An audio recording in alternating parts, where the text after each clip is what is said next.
I'd like to formally welcome Gillian Whitney. Hi, Gillian. Gillian and I, actually, fun fact about Gillian, we lived within a mile of each other in Toronto for, 5 years. And it wasn't until we both moved to Phoenix, Arizona, we met each other. So our paths had crossed like many, many times in our life. So it's kind of I'm sure we sat on the subway together at one point in our life. Yeah. So I am so happy to have Gillian here. Gillian is co-founder of Launch for Life, and that is a digital marketing firm that helps business professionals market their business. And Gillian has more than 20 years in the communications and training industry. She has a lot of skills in terms of mentoring and teaching and training clients. And she has also worked as an instructional designer, developing a wide variety of e-learning content. So we're so happy to have you here. You are on vacation in Spain. I have a bomb cyclone. We will just go for it. From two different sides of the world, which just kind of goes to show you that that's what's great about being in our business, that we can have these meetings online, and it doesn't matter where you are, what time zone you are. The hardest part has been making sure that I did the clock right with the whole spring forward thing. Oh, awful, because they don't do that here until another 2 weeks. So that was a bit of a challenge. Well, let's jump right in, and we're going to talk about email marketing. So my first question is, do we need email marketing because we have Facebook and that is free and easy? Okay, so that's sort of what everybody thinks, and that's the number one scary thing with relying with Facebook, because here's how you have to look at it. When you are doing all of your communication with your clients on Facebook, you're doing what's called building a house on rented space. And nowadays with Facebook, you're not even doing that, because when we first started our business, we were encouraging everybody to get on Facebook, and we still do. Social media is a great thing. But the thing is that number one, two things. The whole idea of organic reach in Facebook is like out the window. That is barely happening anymore. So in Facebook, unless you have a group where you have a group of people that are listening to you on a frequent basis, but if you have a Facebook business page, your ability to get before your audience has just dwindled. So for the most part, you're looking at getting Facebook ads in order to get in front of the people you want. And I think it's recently, maybe within the last month, Facebook made this whole change to their algorithm, and they said, for business people like us that have a Facebook business page, our ability to get before people is going to be so small, because Facebook is now focusing on friends and family, not your customers. So if we want to play in the game of getting in front of people, we have to take out ads. So that's the first thing. Number two, in a minute, you can lose your access to Facebook. And we have seen it over and over again, where people get into what's called Facebook jail, where what happens is they do something wrong that Facebook doesn't like. So whether, I don't know, you might have some political stuff on your Facebook page, and who knows what it is that can actually get you taken off. But you can get taken off Facebook, and then that's it. You've lost everybody. So the nice thing about email marketing is if you build an email list on and you own your list, that's the awesome thing. You'll own that list of people, so that at any time, if you decide, hey, I don't want to be with this email marketing service anymore, I want to go to this one, guess what? You can take all those people with you, you export them out, and you put them in the new thing. You can't do that with Facebook. Okay. So let's talk about an email marketing list, because we know as entrepreneurs that's part of the deal. When should we start building that email marketing list? Okay, so I'm going to talk to you from personal experience, because I am not perfect, and I think that if we go through and we analyze what we've done wrong, we can help other people by saying, I got burned, so let me tell you about our situation so that we can help people do it better the next time. So essentially what we did is what probably most business people do. You focus on getting your business up, and there's a lot of stuff you have to do to start a business. So you've got to incorporate, and you've got to have your taxes, and you've got to have an accountant, and all these different things. You've got to build your products. And it feels like so much at the beginning that the last thing in the world you want to do is build an email list. So you kind of put it on that back burner saying, well, I don't really have anything to sell yet, so I got to focus on what I'm going to sell. What happens is, and this is where I speak from personal experience, you build a great product. We actually built an online course. We thought it was awesome, and we had it up on the course platform, and we were ready to go, and then crickets, because we didn't have an email list. We didn't have anybody to sell it to. And we were kind of doing, I call it the Kevin Costner version of marketing. If you build it, they will come. And we all do this. We think, oh, we just have to have the right thing. And then naturally people will be drawn to it. Well, it doesn't happen like that. So what happens is you have nobody to market to. So now I would suggest the flip-flop. Do your email list first. It's one of those things, we call it resisting the list. Don't resist the list. Do it from the get-go. As you're going through with your business idea, figure out who's your avatar, who's your ideal customer, and then work to get those people onto your list before you even have a product. Because what you can do is you can survey those people, you can find out what they really want, and while you're building your product, those people are going to start to know you, like you, trust you, so that by the time you're ready to go with something, you have something that you can introduce and a wide range of people to introduce it to. So I would say you got to do it before you build your business, not after. And I think, you have a really good point. You did it the way I did it, the way I think most of us do it. But there's also this feeling that you're a total fraud, right? Because you're building this list with the expectation you're going to have something. So right. How do you, what do you send these people? How do you? Well, you can, first of all, again, if it always goes back to make sure you know who you're marketing to in the first place. And so we actually have something when we're working with our clients. One of the first things that we do is we kind of put them through an exercise where we kind of help them develop their ideal avatar. And, you think, who exactly are you marketing to? Is it men? Is it women? Is it, 30-year-olds, 40-year-olds, 50-year-olds, 60-year-olds, people who are high tech, low tech, that sort of thing. Do they have big budgets, small budgets? And once you narrow down exactly who your ideal avatar is, then you know what content to send them.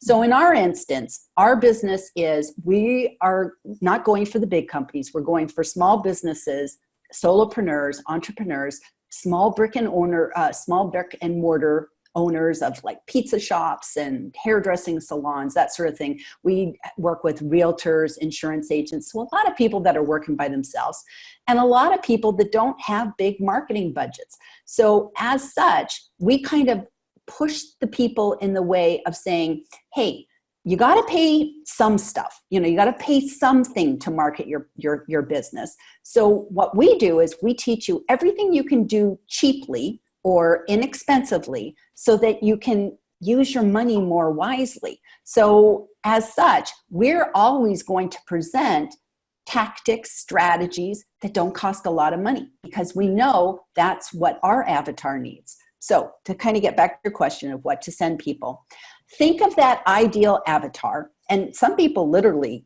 draw a picture. I once heard, just to make an aside for a second, I remember once was listening to Frank Kern, who's kind of one of my favorite gurus in the marketing. He used to be a surfer dude, but he's all cleaned up now.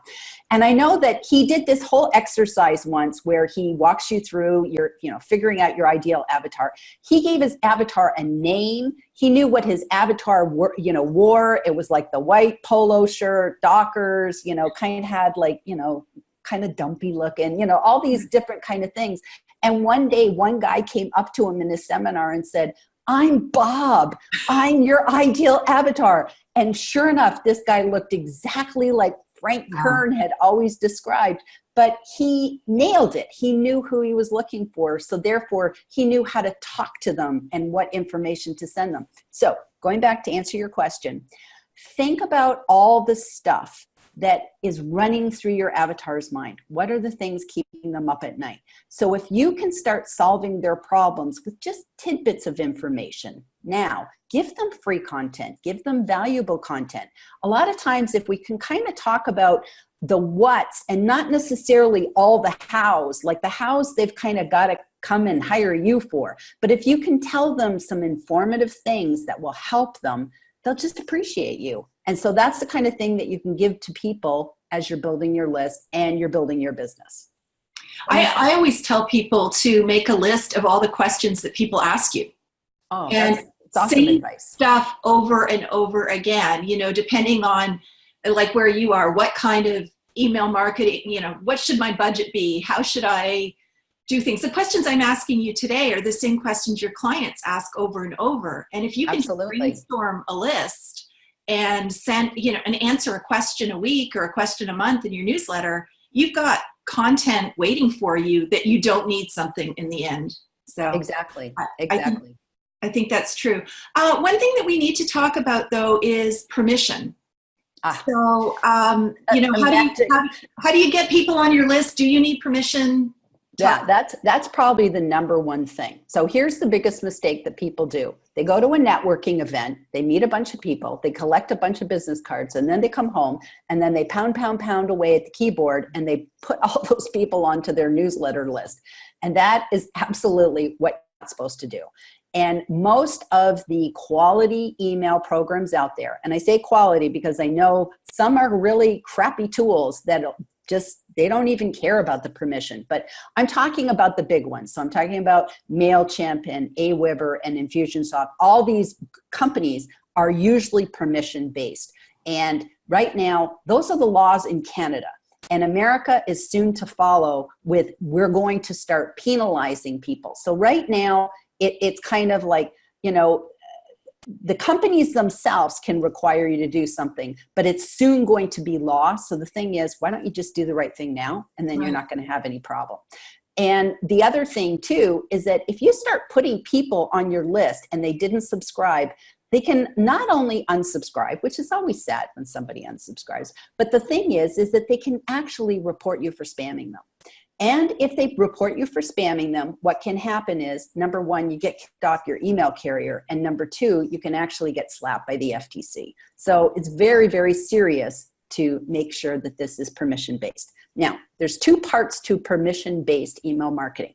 The first one is implied and the other one is consent. So, or direct, we usually call it. So direct would be, if you have an opt-in, a sign-up sheet, a sign-up box on your website and somebody says, yes, I want to get your blog post, and they sign up. That's direct. They have asked. Or if you had a workshop and you sent around a little white sheet, and said, hey, you want to sign up for my list? And you can keep your white sheet as copy, as evidence that they signed up. So that's direct. So the other one is implied. So say, for instance, I use Thinkific and we have online courses in Thinkific.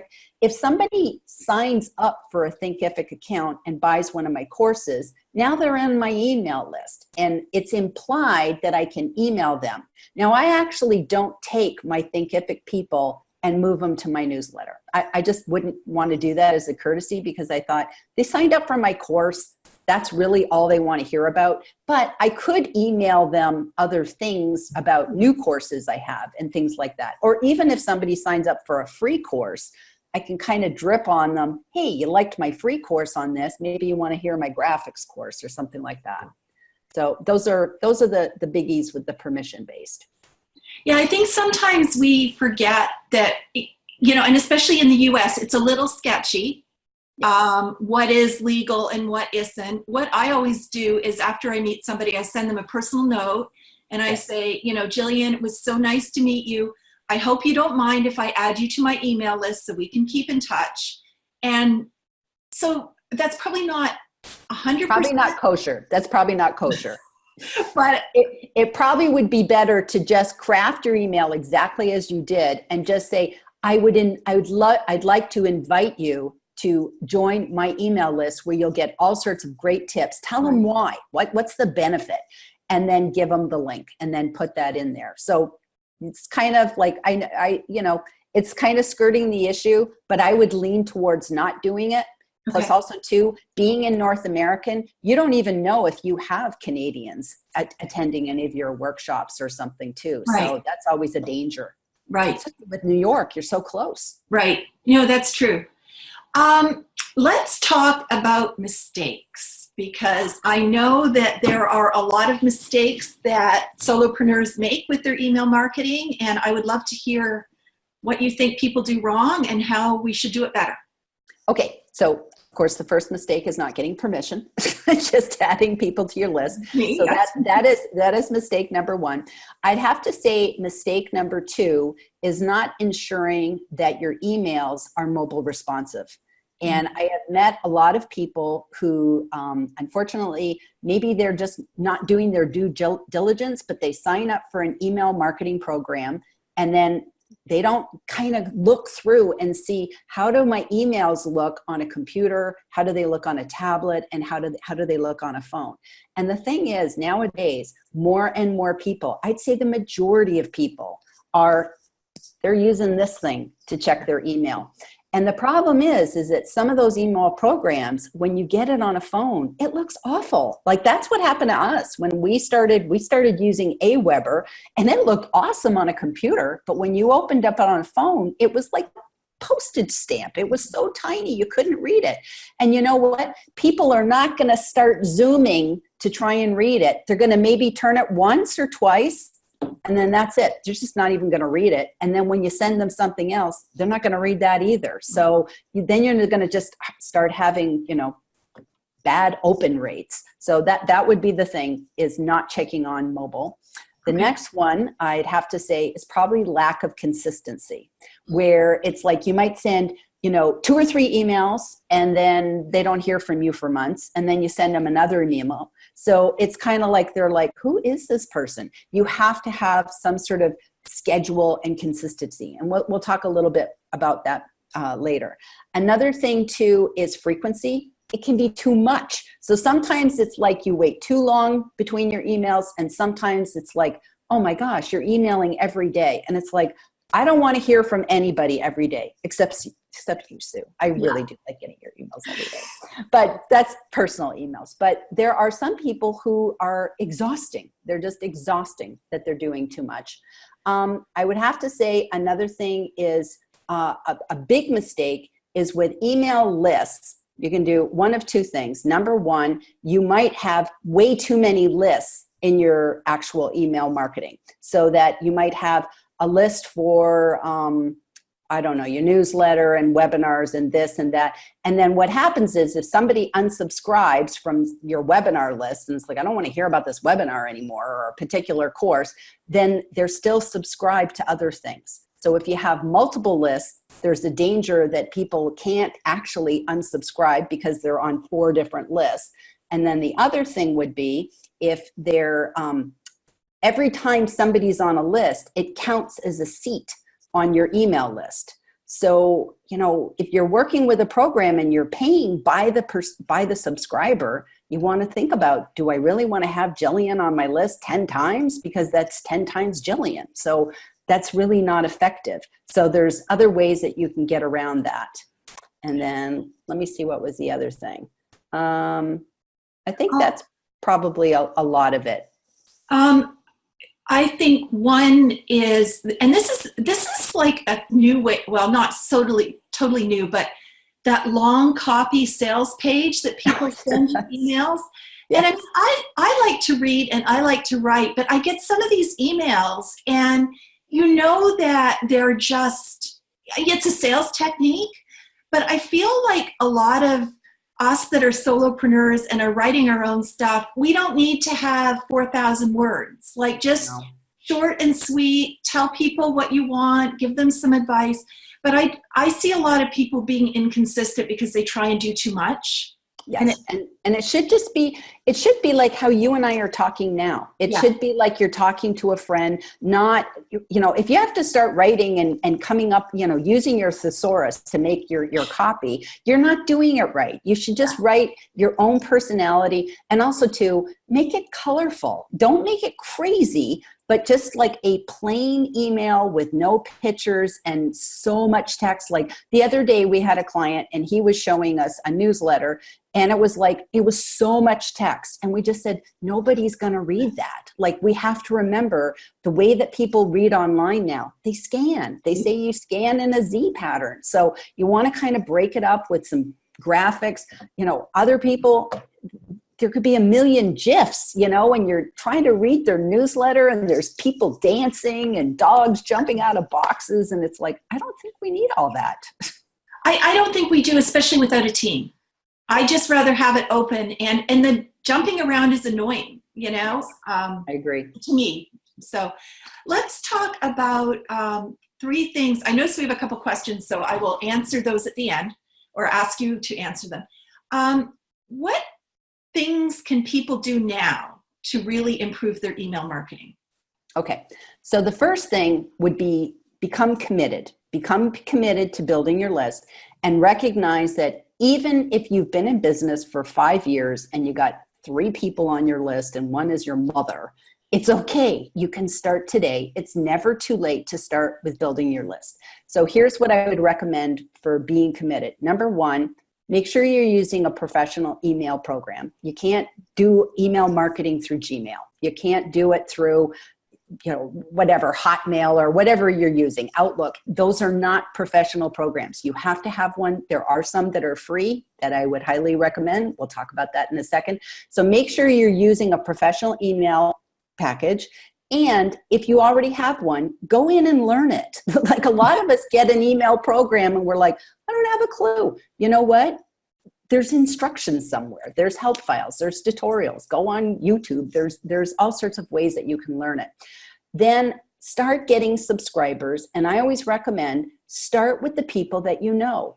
You probably have a drawer full of business cards that you've been collecting. So you could set a goal for yourself of sending 5 emails a day. Make yourself a template so you're not reinventing the wheel, and just say, hey, I'm relaunching my newsletter, and I'm letting people know about it, and it's going to have all these great things. Tell them a couple of blurbs about what it's about.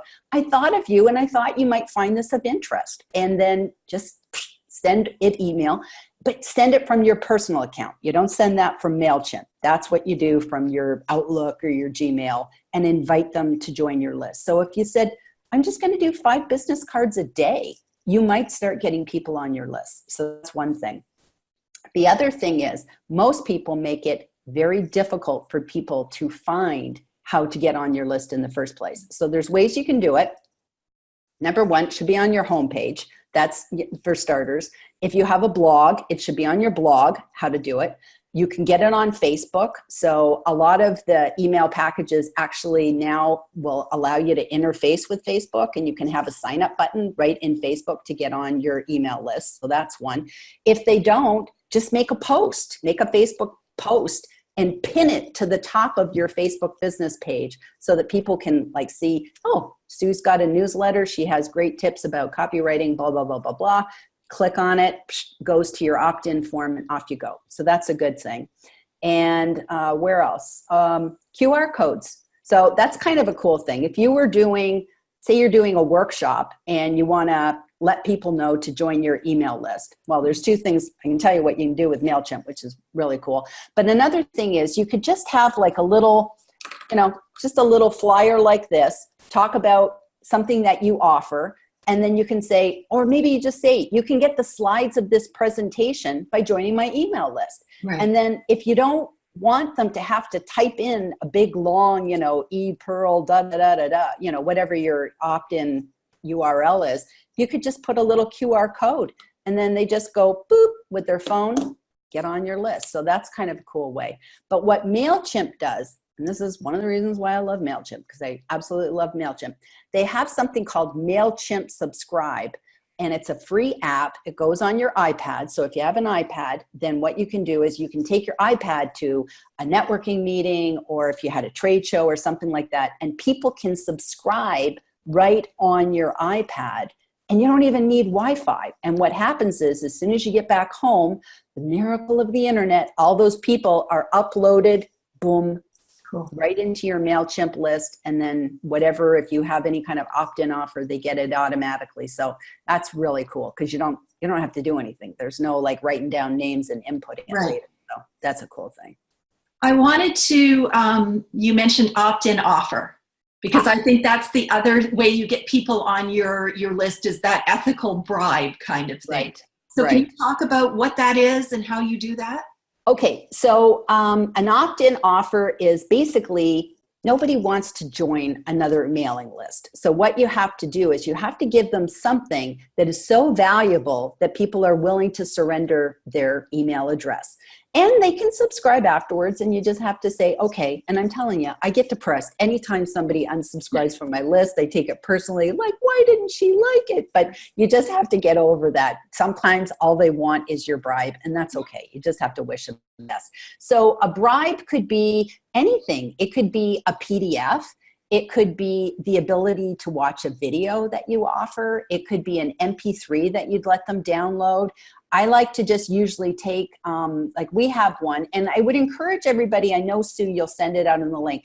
I would encourage everybody to sign up for our list, and I won't cry if you unsubscribe afterwards, just so that you could look at the process. If you've never done email marketing before, sign up for our list, and then you can see, okay, here's what the opt-in form looks like and how little information we ask. Because that's another thing people do, is they ask you for your address and your phone number and what day was your baby born, like, come on, I don't want to give you this much. How much you earn. Yeah, it's crazy. It's crazy. So check out our list, because you would see how we have developed a very nice thing. I think it's called the top 10 reasons why you need email marketing, or think you don't need any email marketing, think again. And it's just a little nice thing that we put together. We used Word. We made it a PDF. It wasn't a big deal. So those are examples. A lot of times too, checklists are great. Ethical offer, checklists for, who knows, checklist for starting a Facebook group. You could have something like that. So it doesn't have to be a big, huge ebook or anything like that. It can be something very simple, but it has to be something that people can be considered valuable to them.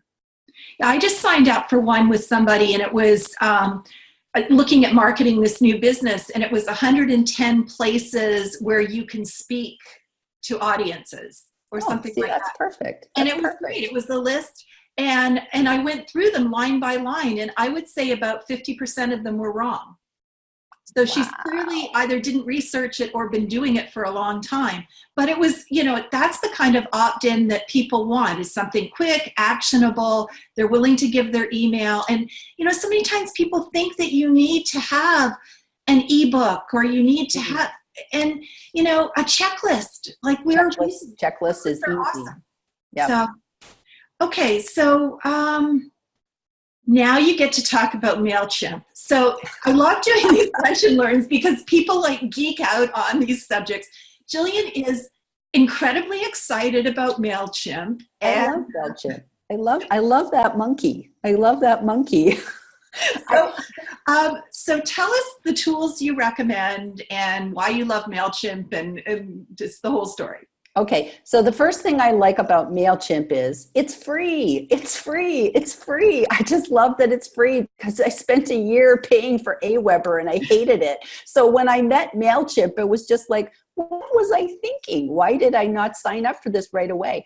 And the nice thing is, over the time that I've been using MailChimp for maybe 1 or 2 years now, I have come to love it more, because the monkey is giving us more bananas as we speak. That monkey. And the fun thing about MailChimp is it's fun. Like when you go to send, he's so funny, because when you go to send an email with MailChimp, it says rock on, and it tells you, but the MailChimp is sweating because you're pushing the button. And it's so funny, because that's how we feel when we're going to send an email. So that's kind of funny. So anyways, here's why I love MailChimp. it is free. And it's free for, I always have to look it up because I'm not a numbers person. 2,000 subscribers can send 12,000 emails a month. That's a lot of emails that you can send for free. So if you keep your list down and you keep your list trim, you're probably going to go a long time, especially if you're sitting around with, you got 3 people on your list and one's your mom. You got a lot of room to grow. So that's one of the things I like about MailChimp is the fact that you can kind of grow with it for a long time. So first of all the emails are responsive. And when you're designing your emails in MailChimp, you can keep checking them to see what they're going to look like. They've got a preview feature. So you can see it on a laptop, see it on a tablet, and see it on your phone, and how's it going to go and all that sort of thing. So that's really good. The emails are pretty. They're nice with graphics, and it's drag and drop. There's no coding going on here. It's like, you want a picture, drag a picture. You want to put in a video, you want to put in a link to YouTube. It naturally sucks in the image, the thumbnail from YouTube. So it's like really cool. It does all that kind of stuff. It works with your social media. So you can actually post to Facebook as soon as you're sending something out. I personally don't do that, but you can put your email, you can put your social media icons in your newsletters, things like that. You have that MailChimp subscribe, which I talked about before, going on the iPad. I thought that's really awesome. And it works with everything. Like, it works with WordPress. Thinkific only works. That's what I use for email. That's what I use for our courses, our online courses. It only integrates with MailChimp and Infusionsoft. Maybe ConvertKit now, I'm not sure, but those are the 2 biggies. So when I was on Aweber, it didn't work. So that was another reason why I had to dump Aweber.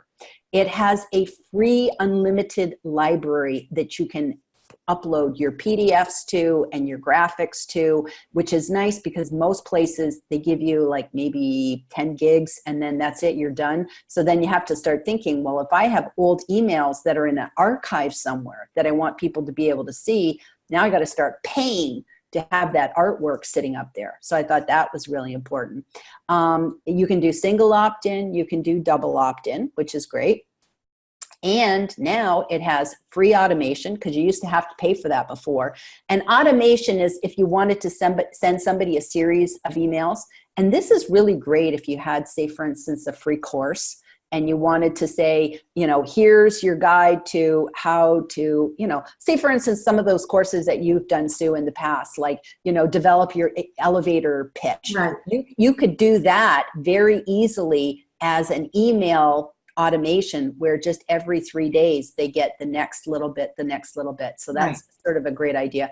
And now MailChimp does free landing pages, which again was something they didn't even offer, but they just made that free. And, if you're not into building websites, which most of us aren't, then that's a great thing, because it's lickety split. Throw in a graphic, it's like insert graphic here, insert text here, boom. And that would be good if you say, for instance, when you're launching your webinar or something like that, you can just make a landing page and not have to build it on your website. So that's a great thing. So that's just some of the things that I love about MailChimp. And what is annoying / interesting is I have Infusionsoft, which is $300 a month, and MailChimp, and it wasn't even doing mobile responsive emails until, I don't know, like a year ago. So wow. MailChimp has, it's just really, it's really top, it's becoming more and more top quality. Yes. And I think that's something that just this whole email marketing thing, the technology, there are so many free programs out there. There are so many resources that it comes back to basically being willing to do it. I think that's the hard part for people, is the creating content. So you need your email service provider. MailChimp is a great option. You need a plan. Yes. And that's something we didn't really talk very much about, but I see people do that where they go, I think I need a newsletter. And right. No plan. Right. And I love newsletters. I think people should all send newsletters, but I've also had clients people who hate writing. Yeah. And there's no point in sending a newsletter if you hate writing and you're not going to send it. no, So there's no point in, planning on a monthly or a weekly or a daily thing if you're not going to do it. So I think part of just backing a little bit out is email marketing is great. You have to find something that will work given your personality and your skills and what you like doing. Exactly. And I don't think that we should basically take on more than we can handle. Right. So like you said, if you just kind of like we were advising a client the other day, talking to them about, doing a newsletter, they're a little bit nervous. And so I said, commit to whatever you feel you really can handle. Right. Don't go by what I do. It's like I do once a week. That's what I do for a newsletter. And we do once a week, we do a blog, and we take part of our blog and put it in our newsletter. So it kind of all goes together. But we have a plan, which I learned from you because I was watching your newsletters for the longest time. And you had a very strong format where you would do one particular thing. You talk about a book, you talk about its special crazy, drinking water day or whatever the day of the week was, and these kind of things.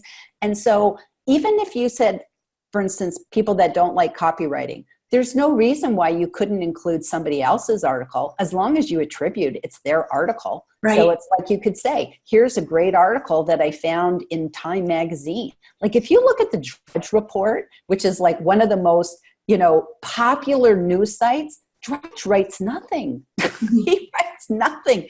All they are is links to other people's news. Right.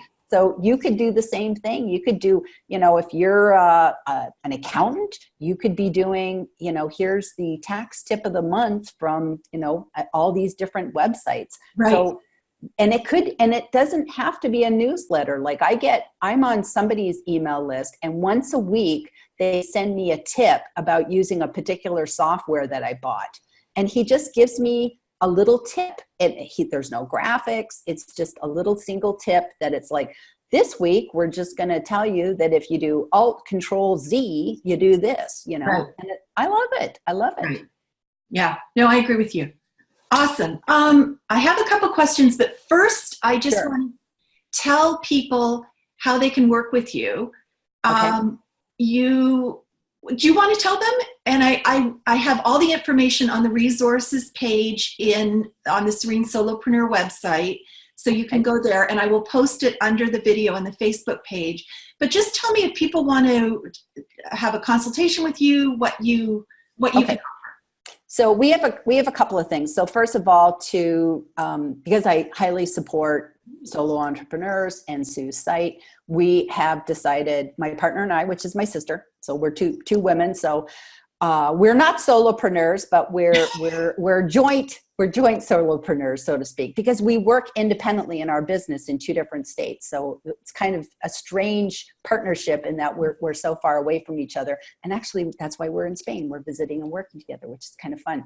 So a couple of things is, number one, we wanted to offer up one of our courses, which is called the Bootstrap business course, and it's a guide to marketing your business online. And there's a whole section on email marketing in the course. The course is normally $99, but we are sending a 50% discount, so you can get it for, I think it's $49.50 or something like that. So there'll be a link to the course if you want to get the course. If you want to just work directly with us, go to our website, which is launchforlife.com, and we have all the different marketing programs that we offer, consultation and coaching and things like that. So we do social media.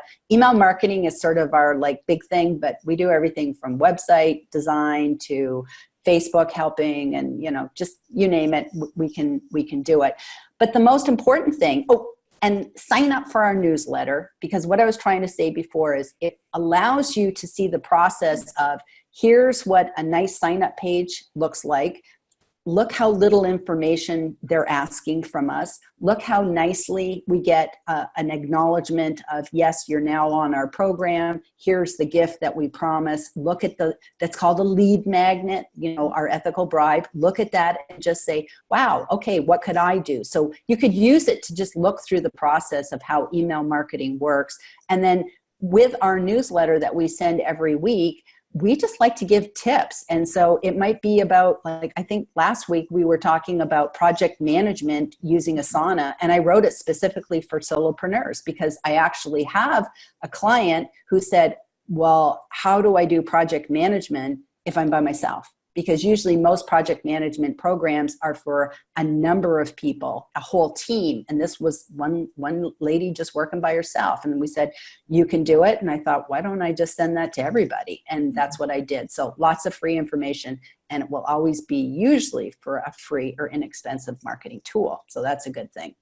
And then the last thing that I wanted to tell you about is we actually have, we work with MailChimp. So that's, if you're using ConvertKit, I can't help you. I really can't. But I can help you if you're in MailChimp, or I could give you some general email marketing consultation. And that would be the last thing that we'd offer, is that we actually have a free 30-minute consultation that we offer anybody on anything. So if you had questions about email marketing and you're just like, okay, what do I do? I'm working with Aweber. I hate it too. How do I get out of it? How would I move to MailChimp?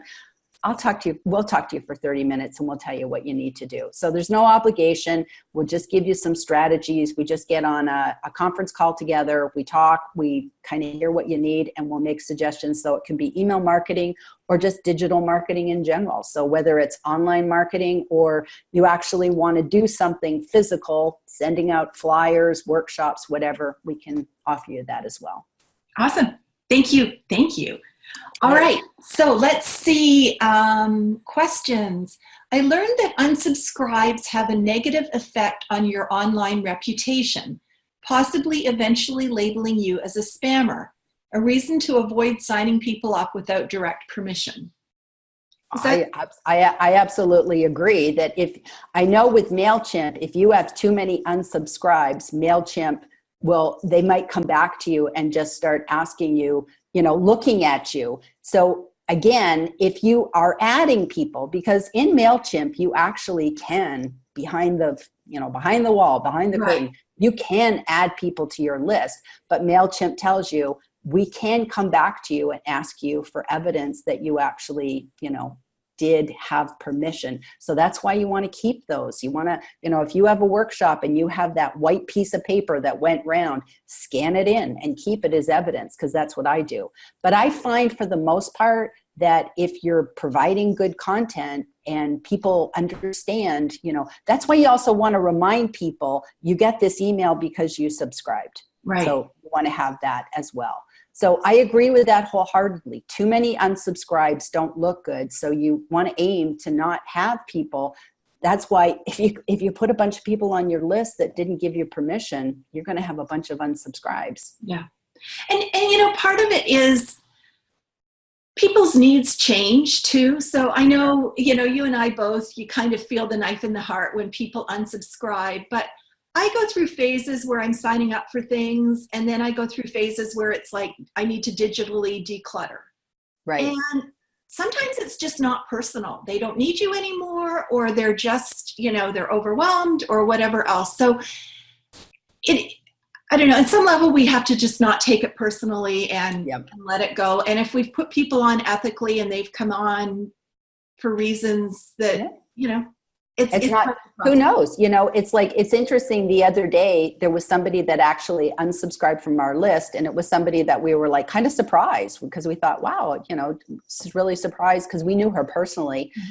And we went and checked her on LinkedIn because we were curious, and we saw that she was no longer running her own business anymore. She was back in the corporate world.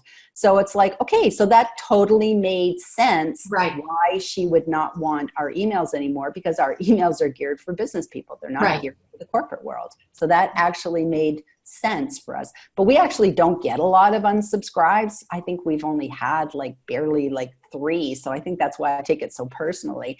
But another thing that's important, and this is again another thing I like about MailChimp, is it is really clean statistics, so that you can go through and they're easy to read. Some programs you have statistics and you're like, they're horrid. Theirs are very easy, nice charts, and you just kind of can look through them, and you can kind of get an idea of, number one, how many people are opening your emails, how many people are clicking through to your website. Mm-hmm. And so with us, we do our blog, and we do maybe the first paragraph and then a read more. So if people want to read it, they have to click and go to the website, which is good, because then they'll be looking at your other stuff. Right. And number two, if they don't want to read the blog, they don't have to keep scrolling. They can just jump down to the next item, which is good. And so by having those stats, if you started to see nobody's opening your email and people are unsubscribing in mass, you're doing something wrong. Right. And you got to fix it. So sometimes maybe an unsubscribe or your stats, if they're not what you think you are, really can give you some idea of, what you should be doing better. And I think just, this is jumping back to an earlier discussion, but I think another mistake people make is they don't look at their stats. Yes. Well, they're afraid to. I personally hate looking at my stats, because you never get 100% open rate. You get maybe 20, 30, 40. Some people I know get like less than 1%. So It depends on your industry. But yeah, it's always it's like getting weighed in the morning. It's like, oh, I'm not really impressed by this. No. But again, if you compare your stats on your email marketing to like maybe your Facebook analytics, it's usually day and night. Yeah. So, that's a huge thing. And, it's funny. I just thought of another mistake that people do. And I usually have to call them on it in MailChimp. They don't put their address. They don't like to put their address. Oh. And MailChimp requires you to put your address. And they just want to put that, Gillian Whitney, Anytown, USA. That's what they want to put on. And it's like, no, you have to put your address. And if you don't want to use your home address, go and get a P.O. box. Yeah. Because that's fine. You can use a P.O. box. We rent a UPS mailbox. That's what you do, and it's expensive, but that's part of being in business. And don't lie on that, because if MailChimp ever comes back, or whatever your email carrier is, if they ever come back and see that you're lying and not putting a real address, you can lose your account. Yeah, and I do the same thing. I do a P.O. box. I was doing UPS, but it is really expensive. It is expensive. Ridiculous. But yes, you have to follow the rules. Yep, you're in business, and so you have to sort of act like a grown-up. Exactly. If you don't want to. Well, Gillian, it's been so wonderful having you. I've learned a lot, and I love that you're so passionate about email marketing and bring that. It's a good thing. So it's a good thing. And I thank you for offering our group the consultation and the discounted email marketing. You are an example of somebody who's learned how to do it, and you learned it hard way. You did the hard way. So you can, by working with you, people can cut off the learning curve. And you know what? Sometimes it's just better to pay somebody else to do it. But I appreciate you being with us and talking about email marketing for solopreneurs. Enjoy the rest of your vacation in Spain. Thank you. And I do have to put a plug that what's really nice is if you get your email marketing to a point that you really get it organized, you can schedule stuff so that you can schedule those newsletters in advance, because we've been in Spain for 3 weeks. So we're able to just kind of like keep going and keep working and doing stuff. So that's really kind of the nice thing of once you get it all ironed out and all organized, it's like a little machine and it just ticks. And you don't have to be like the MailChimp monkey and sweat it out when you push the button. I feel like and I've been trying to underscore that in this group, it's getting that foundational stuff working. Yep. And once it works, you don't have to put nearly as much effort into it. It's just, you feed the beast kind of thing. And so it's that initial getting stuff up and working. And it does really give you freedom to move around. You guys are a great example. So thank you. Bye, everybody. Okay. Have a good time. We'll see you next time. Okay. Bye.